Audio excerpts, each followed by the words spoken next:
چلیے جی، آیت نمبر 110، مضمون وہی ہے جو کنٹینیو ہو رہا ہے.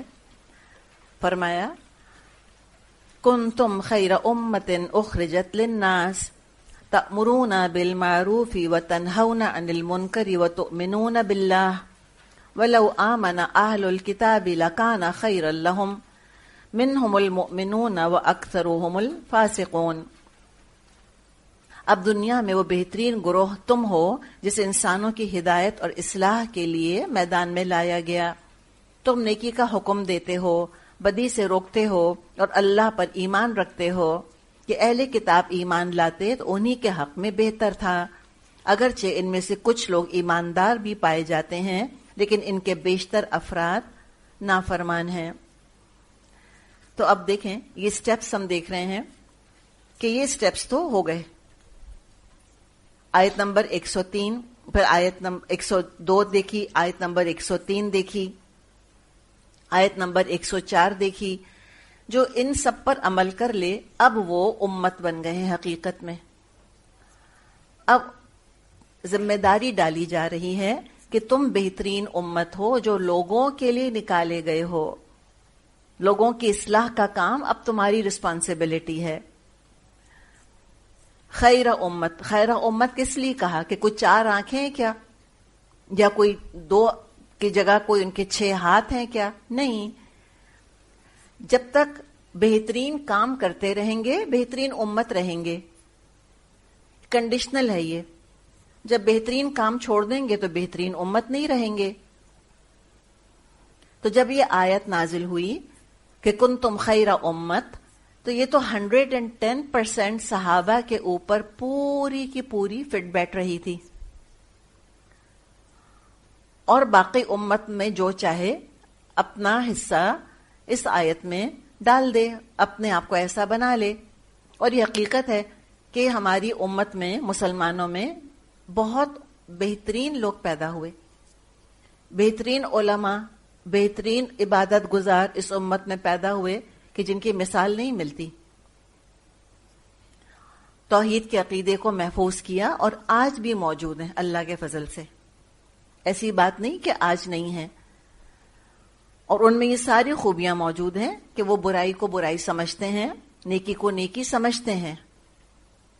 تو علماء تو ہیں اپنی جگہ الحمدللہ، مورل مسلمز موجود ہیں. اور یہ بھی حقیقت ہے کچھ امورل مسلمز بھی ہیں، اس میں بھی کوئی شک نہیں ہے.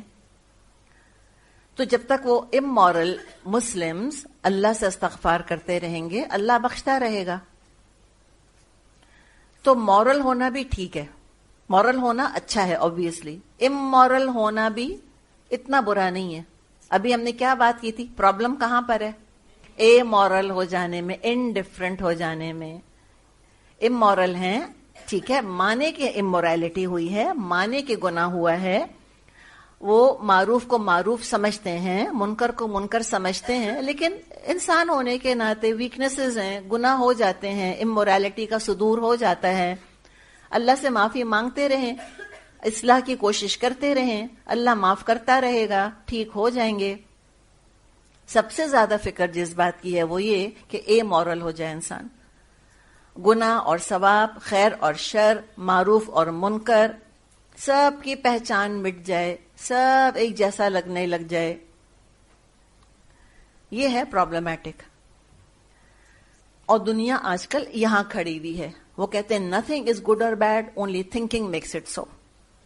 وہ کہتے ہیں کہ human moral values change with time. یہ کہتے ہیں. اسلام کیا کہتا ہے کہ human moral values are permanent. وہ وقت کے ساتھ نہیں بدلتی.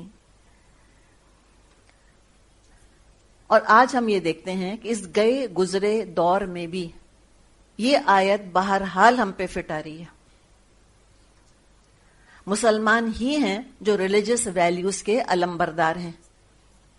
اگر آج ہم مختلف امتوں کے سیمپل سائز اگر لیں اور ان کا کمپیریزن کریں، تقابل کریں، تو سب سے زیادہ پرسنٹیج آج بھی مسلمانوں کی ملے گی جو کہ معروف کا حکم دے رہے ہیں اور منکر سے روک رہے ہیں. آج بھی اس زوال میں بھی ہمارا یہی حال ہے الحمدللہ. مثال کے طور پہ آپ دیکھیں کہ انٹرسٹ کے خلاف کوئی آواز اٹھا رہا ہے کہ یہ گناہ ہے، حرام ہے، وہ کون اٹھا رہا ہے؟ مسلمان کر رہے ہیں۔ شرم اور حیا کی کوئی علامت اگر نظر آ رہی ہے دنیا میں تو وہ کہاں نظر آ رہی ہے؟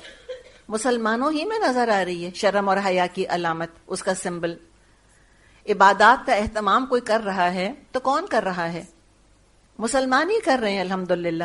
جس تیزی سے مسجدیں بن رہی ہیں الحمدللہ دنیا میں، وہ خود ہمارے لیے بہت خوشخبری ہے۔ بس اس کام کو کیے جانا ہے، امر بالمعروف نہی عن المنکر۔ جو جتنا حصہ ڈال سکتا ہے ڈالے، اگر کوئی اور نہیں کر رہا اس کے حصے کا ہم کر لیں، کہتے ہیں ٹھیک ہے میں ڈال دیتی ہوں اپنا حصہ، تم نہیں کر رہے تو بہترین کون ہوں گے؟ وہی ہوں گے جو یہ کام کرتے رہیں۔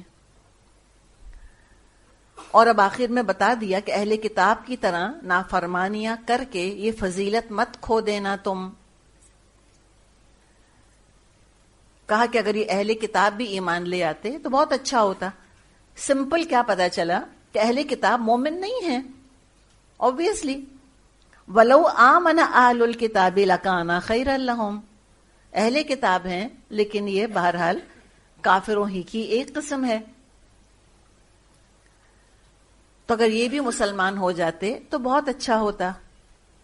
اور کہا کہ ہیں ان میں سے کچھ مومن، جیسے کہ عبداللہ بن سلام رضی اللہ عنہ، یہودی عالم تھے اور آپ صلی اللہ علیہ وسلم پر وہ ایمان لائے۔ اس کیٹیگری کے لوگ آج بھی موجود ہیں۔ محمد اسد وغیرہ جیسے لوگ جنہوں نے کہ اسلام قبول کیا اور اپنی طرف سے انہوں نے جو کچھ وہ کر سکے اسلام کی خدمت کری۔ پھر نجاشی جیسے لوگ، عیسائی تھا، ایمان لایا، مومن ہو گیا، تو نجاشی جیسے بھی آج بہت موجود ہیں۔ اور آج آپ دیکھیں کہ میکسیمم جو کنورژن ہو رہا ہے وہ کس کا ہو رہا ہے؟ کرسچنز کا۔ کرسچنز الحمدللہ وہ اسلام کو قبول کر رہے ہیں۔ تو کہا کہ ہاں مومن ہیں ان کے اندر لیکن زیادہ تر فاسق ہیں، اپنی کتاب کا کوئی ان کو علم نہیں ہے، دین کی پرواہ نہیں ہے، انڈیفرنٹ ٹو ریلیجن۔ یہ سب سے بڑا پرابلم ہے آج کے دور کا، انڈیفرنس۔ تو کہا کہ ان میں سے تو بہت سے فاسقی ہیں۔ فرمایا کہ تم زیادہ ان کی فکر نہ کرو، لن یضروکم الا اذا، یہ تمہارا کچھ نہیں بگاڑ سکتے، بس تھوڑا بہت ستا سکتے ہیں۔ اچھا اب یہ بھی یاد رکھیں کہ اس آیت نمبر 111 کے اندر جو اللہ نے وعدے کیے ہیں یہ غیر مشروط وعدے نہیں ہیں، انکنڈیشنل نہیں ہیں کہ تمہارا کچھ نہیں بگاڑ سکتے۔ خوب بگاڑ رہے ہیں، ہم تو دیکھ رہے ہیں اچھی طرح بگاڑ رہے ہیں مسلمانوں کا۔ کیوں؟ اس لیے کہ وہ کنڈیشنز ہم نے پوری نہیں کری جس کی وجہ سے پھر اللہ کی مدد آئے۔ تو اگر کنڈیشنز پوری کرو گے تو تمہارا کچھ نہیں بگاڑ سکیں گے۔ وَإِن يُقَاتِلُوكُمْ، اور اگر اے مسلمانوں تم سے جنگ کرنے آئیں گے، يُوَلُّوكُمُ الْأَدْبَارَ، تو پیٹھ دکھا دیں گے مقابلے میں۔ ثُمَّ لَا يُنصَرُونَ، پھر بے بس ہوں گے اور کچھ بھی مدد نہیں کی جائے گی ان کی۔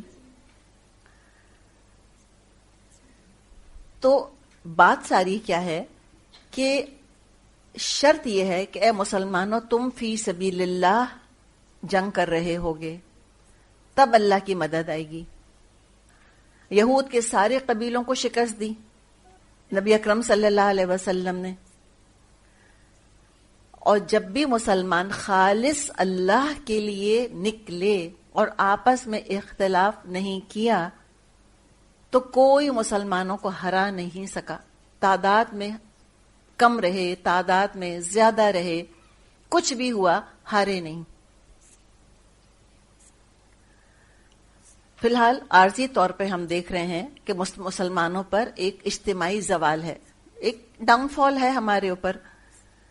تو اللہ نے چاہا تو کمزوریاں دور ہو جائیں گی ہماری، اللہ کی مدد آئے گی۔ اگر آج کفر غالب ہے اس کا مطلب یہ نہیں ہے کہ اللہ کی مدد کافروں کے ساتھ چلی گئی ہے۔ یہ دنیا کی عارضی فتح ہے، دنیا کی عارضی شکست ہے، اور جو بھی ظلم اور ستم وہ ڈھا رہے ہیں اور اپنے لیے وہ عذاب خرید رہے ہیں تو وہ اللہ تعالیٰ پھر ان سے نمٹ لے گا. قیامت آئے گی پھر ان کی کہیں سے کوئی مدد نہیں کی جائے گی. اور جو باقی کی آیات ہیں انشاءاللہ تعالیٰ پھر ہم بعد میں کریں گے اللہ نے چاہا. یہیں ہم رک جاتے ہیں. وآخر دعوانا ان الحمد للہ رب العالمین. سبحانک اللہم و بحمدک نشہد ان لا الہ الا انت نستغفرک و نتوب الیک. السلام علیکم ورحمۃ اللہ وبرکاتہ.